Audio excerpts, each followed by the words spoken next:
Alright, guys, I'm back with another chapter in Judges. We're in Judges chapter 20, where the header reads, Israel's War with Benjamin. And we'll get right into it. Then all the Israelites were united as one man, from Dan in the north to Beersheba in the south, including those from across the Jordan in the land of Gilead. The entire community assembled in the presence of the Lord at Mizpah, leaders of all the people and all the tribes of Israel. 400,000 warriors armed with swords took their positions in the assembly of the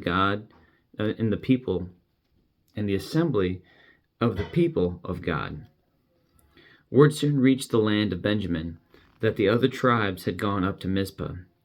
The Israelites then asked how this terrible crime had happened. The Levite, the husband of the woman who had been murdered, said, "My concubine and I came to spend the night in Gibeah, a town that belongs to the people of Benjamin. That night some of the leading citizens of Gibeah surrounded the house, planning to kill me, and they raped my concubine until she was dead. So I cut her body into 12 pieces and sent the pieces throughout the territory assigned to Israel. For these men have committed a terrible and shameful crime.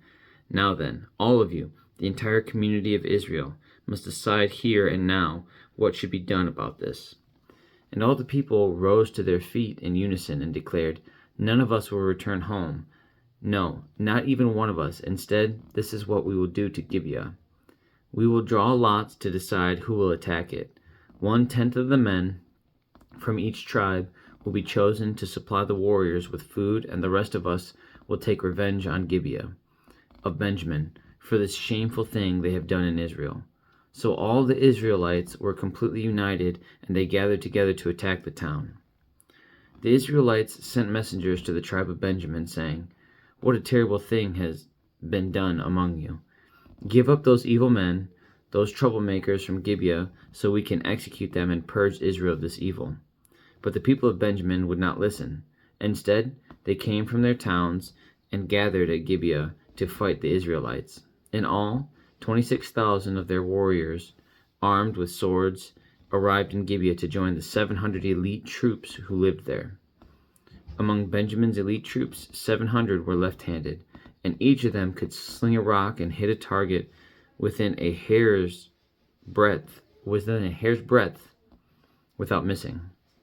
Israel had 400,000 experienced soldiers armed with swords, not counting Benjamin's warriors. Before the battle, the Israelites went to Bethel and asked God, which tribe should go first to attack the people of Benjamin. The Lord answered, "Judah is to go first." So the Israelites left early the next morning and camped near Gibeah. Then they advanced toward Gibeah to attack the men of Benjamin. But Benjamin's warriors, who were defending the town, came out and killed 22,000 Israelites on the battlefield that day.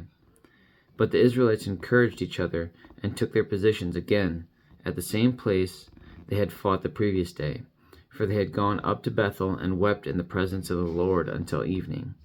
They had asked the Lord, "Should we fight against our relatives from Benjamin again?" And the Lord had said, "Go out and fight against them." So the next day they went out again to fight against the men of Benjamin. But the men of Benjamin killed another 18,000 Israelites, all of whom were experienced with the sword. Then all the Israelites went up to Bethel and wept in the presence of the Lord, and fasted until evening. They also brought burnt offerings and peace offerings to the Lord. The Israelites went up seeking direction from the Lord. In those days the Ark of the Covenant of God was in Bethel, and Phinehas, son of Eleazar and grandson of Aaron, was the priest. The Israelites asked the Lord, "Should we fight against our relatives from Benjamin again, or should we stop?" The Lord said, "Go tomorrow. I will hand them over to you." So the Israelites set an ambush all around Gibeah. They went out on the third day and took their positions at the same place as before. When the men of Benjamin came out to attack, they were drawn away from the town, and as they had done before, they began to kill the Israelites.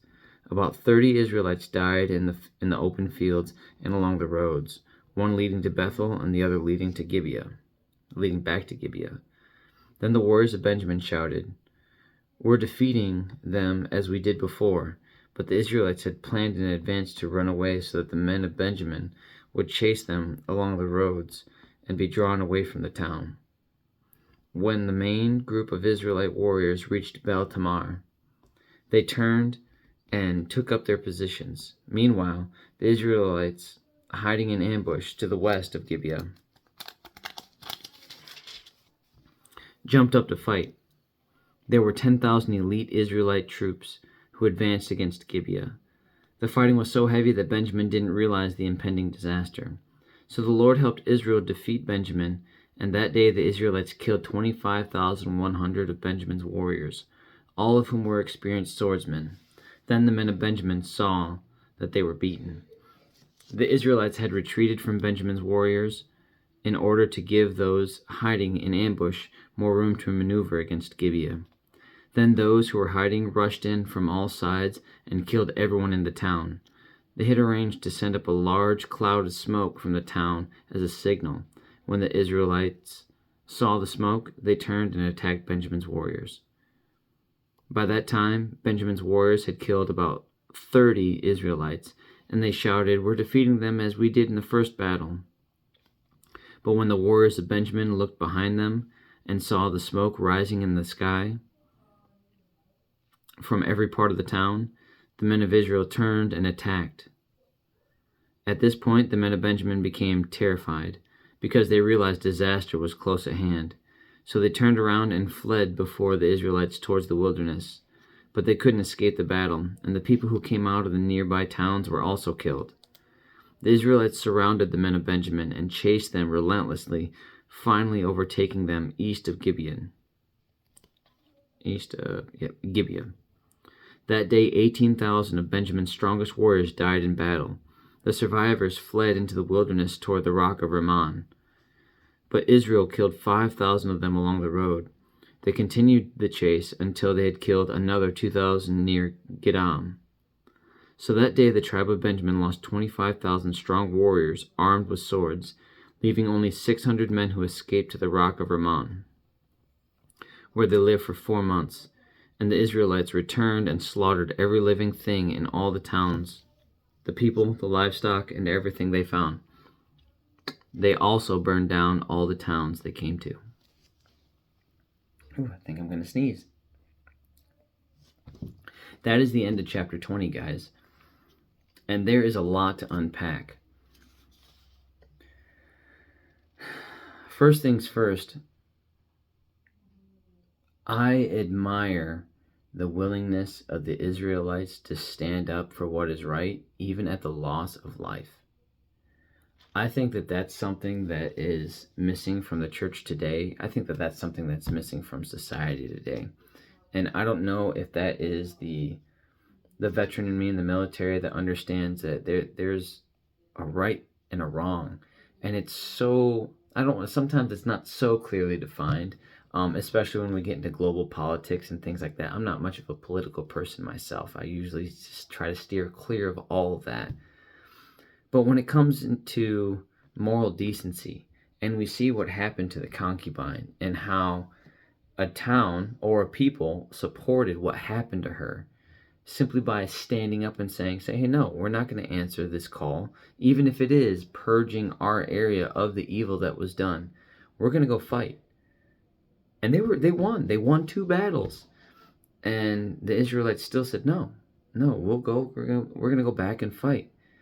I think so many times, and I have a conversation with my kids about this. There's a difference between being a peacemaker and a peacekeeper.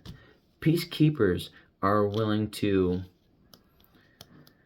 tolerate things in order to maintain the peace. They're willing to forego maybe what might be a moral compass or a specific, a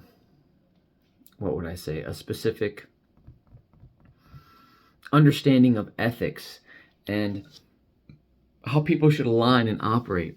A peacekeeper will do whatever it takes to keep the peace. A peacemaker will do whatever it takes to make the peace. A peacekeeper will simply just continue to give up and tolerate and do whatever it takes. Well, I just want to get along with everybody. No, that's not what the expectation is. A peacemaker understands that they might have to sacrifice in order to make that peace. And that has to be done.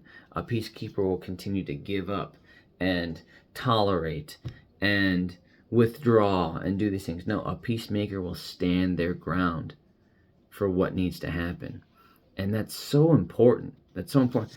Because how many people did the Israelites have to sacrifice in order to stand up to the tribe of Benjamin and really their rebellion against what should be the law of God, the law of Moses? The fact that they treated a woman like that, for her to be tossed out into a group of people, and for her those horrible things to happen until her death. The fact that there were a group of men that would even be willing to stand up to not want to purge their town of that evil blows my mind, and lets them know how far they had fallen from the grace of God. And I really admire the fact that there were a group of men that were willing to stand up and said, no, that's not right that happened. We are willing to go to war with cousins, with family. Remember, these are of the same people, cousins, same blood. This is the same time. This is the same bloodline of the Israelites that left Egypt. Now, however long removed, these are however many distant cousins, obviously. But no, that's not the point. The point is when they stand with God and they stand up for what is right, regardless of how difficult it could be. So how many family members were lost in these battles? So it doesn't matter. We stand up for right. We are peacemakers. I really appreciate this passage. And so